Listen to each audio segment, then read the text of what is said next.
Parent mantras. What is that? Welcome to the Hack Learning Podcast, progressive education that provides right-now solutions and never requires a 5-year plan. And now, here's your host, a man who believes old school teachers should be put in a timeout, Mark Barnes.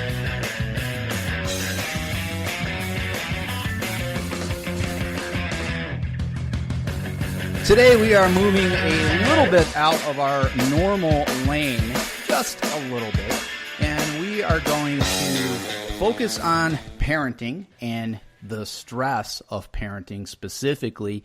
And we're going to talk to Kimberley Moran, author of Hacking Parenthood, 10 Mantras You Can Use Daily to Reduce the Stress of Parenting. So in the beginning I said, mantras, what are they? You know, we think mantras and I think we just picture people chanting and, meditating. And sure, that can be a part of it and probably a useful part. But in terms of parenting, what are mantras? Kimberley Moran, welcome to the Hack Learning Podcast.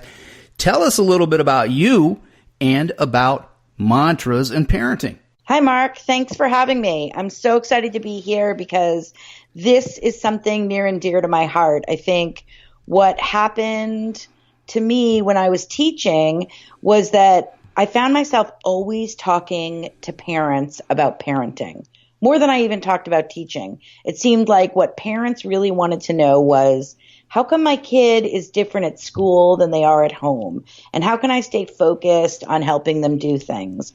And little by little, I started explaining things to them. And the more I explained it, the more I simplified what I would say, because as any good teacher knows, people aren't going to remember what these long drawn out mantra, but they're going to remember something short. And I did a little bit of research on it. And what most people have thought of is things like this too shall pass and be here now. And that's what you were talking about before. And this is tweaked a little bit, so it's not just about getting you through that moment. It's about helping you think about what's the whole purpose of parenting? Why are we here? Yeah, and the two really overlapped. I mean, teaching and parenting. I know when I was in the classroom, I got a lot of those same kinds of questions. You talk about someone's child, and really we're talking about achievement, and we're talking about their success, not only with academics, but in life. And I think, I had a lot of those conferences where maybe we're talking about reading, and, I taught English language arts, and, I had a lot of parents that say, well, I just can't get my child to read, they don't want to read, or I say, hey, pick up a book, and they won't. So, invariably our conversation then started talking about life outside of the classroom too. So I think there's that overlap that's so important here for teachers and for parents, and also a lot of teachers are parents. So we're using the mantras. Let's fine-tune this a little bit, Kimberley. Tell us how I might, as a parent, use a mantra. Give us an example, a scenario, and then what you would say, and then how using that mantra, whether I'm saying it or I'm looking at it on a poster or I'm reading it in a book, how would I then apply that to parenting? There are so many pieces of parenting that we kind of get hung up on just putting out the little fires in front of us.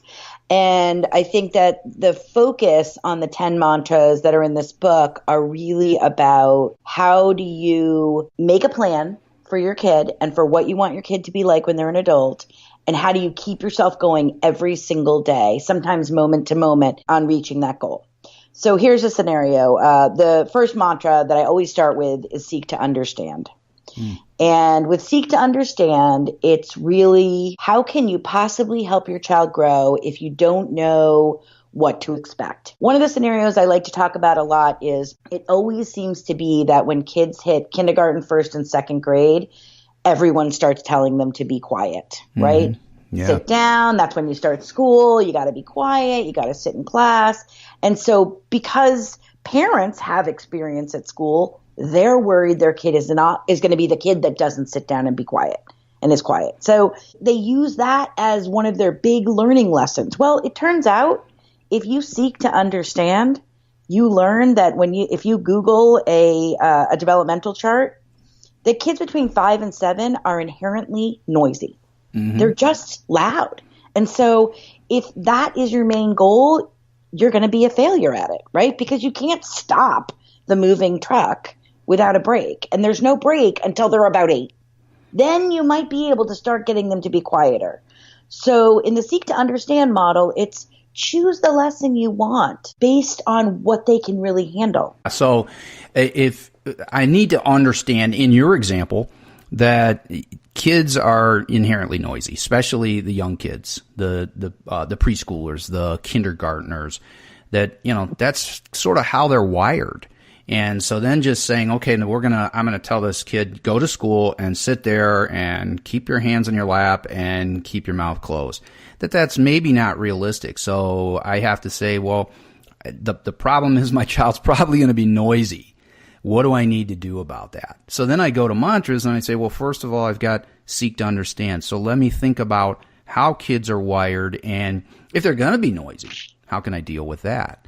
So I love the idea here that we've got an expression, a saying, a mantra that we can use and we can rely on to sort of help us center. If we stick with this sort of meditation idea, that it centers me a little bit. Give us another one, Kimberly, something else, and let's frame it in sort of like we do in Hack Learning. Let's think of a problem that parents face, and maybe beyond the kindergarten, or maybe move into the teens. Man, there's a lot of problems there, right? So what's a problem that I might face as a parent of a teen? And then if I go, man, I'm just overwhelmed with this problem, and now I'm going to turn to this list of mantras that I have. And I'm going to use one of these and I'm going to apply it to help me solve this problem. What does that look like? The next thing that I like to talk about with parents really is kind of the purpose of the mantra, which is to center yourself by drowning out what's happening in the world, right? Because the world's a really busy, noisy place. What you need to do is figure out how you're going to handle what's right in front of you. And the problem with parenting is that everyone has advice about what you should do. And so you have to decide what you're going to do for your child. And so another mantra I have is called begin at the end. And begin at the end means that everything you ask your child to do should have some kind of a building purpose towards the end. So let's start with a teenager, okay? With begin at the end, we can talk about maybe social media and how social media is constantly a part of their lives. It's a fact. It's a reality. It's not something we can pretend doesn't happen. Right. The mantra comes in, begin at the end, which is, what do you want your child to be able to do about social media? If I think about what I want for my kids, I want them to be able to shut social media out when they have to focus. Okay, yeah. I want them to be able to shut social media out when they need to focus on homework or have dinner or just be present in the moment, okay? If I tell them that they can't use social media during certain time, I'm not really teaching them how to shut it out themselves. Right.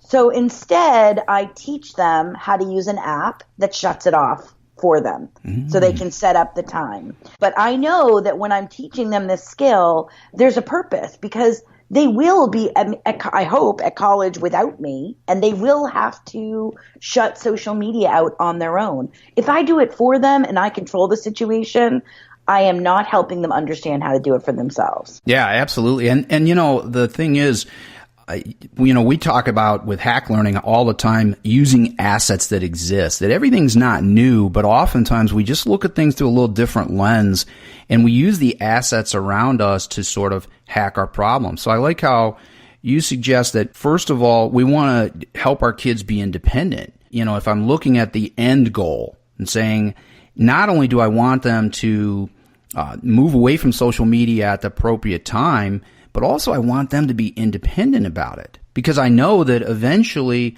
I won't be there all the time to snatch that mobile device out of their hands and say, hey, get busy on the homework. They need to do it themselves. So then you also suggest find something out there to help. And there are a lot of apps out there that will remind kids of how much they're using social media, or can actually just, kind of flip a switch. You can set them up and say, shut it down at this point in time. So I really like that idea as well. So, Kimberley, tell us a little bit about what you're doing and where people can find you, because I think that, we've given our listeners a taste of parent mantras, and I just think this is such an amazing thing to have a list of go-to mantras and then to understand how to apply those to become a better parent. So I know people are going to love this. They're going to want to see more. I know the book's coming in October. Where can we find you? Where could we read more of your work, the things you say about mantras, maybe even get a list? Wouldn't that be cool if I had a list of these mantras even before the book? I really use these mantras. And the reason I like them is because they're not judgmental. Is because they let me be the kind of parent I want to be. And then they just give me the tools to get to where I want to be there. I write about it a lot. I'm an editor for We Are Teachers and We Are Parents. And I put articles up there all the time. And that's just weareteachers.com. You'll be able to find me at kimberleymoran.com. And you can find me on Twitter. I respond all the time regularly at Kimberley G. Moran. And you can find me on Facebook.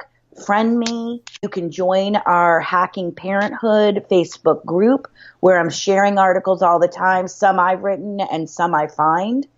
Today I shared one about how toddlers can start using their own mantras. So you can start right from the beginning with teaching kids how to stay centered. And I think in the show notes at the end of this podcast, you can click right on there and get your own list of all the parent mantras that are in the book. Yeah, absolutely. We're going to have that over at hacklearningpodcast.com. And this is episode 99, so we're one step closer from the big 100 mark. We're excited about that. So if you go to hacklearningpodcast.com and you click on episode 99, you'll find more from Kimberley Moran, author of Hacking Parenthood. And as Kimberley said, you'll see that link at the bottom there that will take you to a place where you can actually download a PDF that has a list of the 10 mantras that are in the book. And people are loving that. They're grabbing it like crazy and just saying, I like to have it in my hand. It's great to have this. Some people, I think, are posting it up on their refrigerators. And it's just present. It's that, okay, here's something I can think about as I'm parenting. And that's a great thing. And Kim, I love how you say, you're using this and that it's not judgmental, that you can kind of choose what works for you. And that is such a key to what we do in Hack Learning. I always tell people with any Hack Learning series book, you may not use every hack in there. And you might come across something and go, I don't know about that. That doesn't work for me. But if you can find one thing that truly makes you better, especially in parenting, man, that's a marvelous thing. Kimberley Moran, this has been a pleasure. We're going to have to do it again. I want you to circle back to me when Hacking Parenthood is released, and we'll talk a little bit more about mantras and about parenting in general, and I'm looking forward to that. Thank you so much for joining. Thanks for having me, Mark. Join the conversation in the Facebook group Hacking Parenthood and on Twitter at #ParentMantras. To learn more about Kimberley Moran and her forthcoming book, check out hackingparenthood.org. You've been listening to the Hack Learning Podcast with edu-hacker extraordinaire, Mark Barnes. If your ears can stand it, listen to more at hacklearningpodcast.com and read a Hack Learning book, for crying out loud. They're smart, practical, and shockingly inexpensive. Grab one today at hacklearningbooks.com.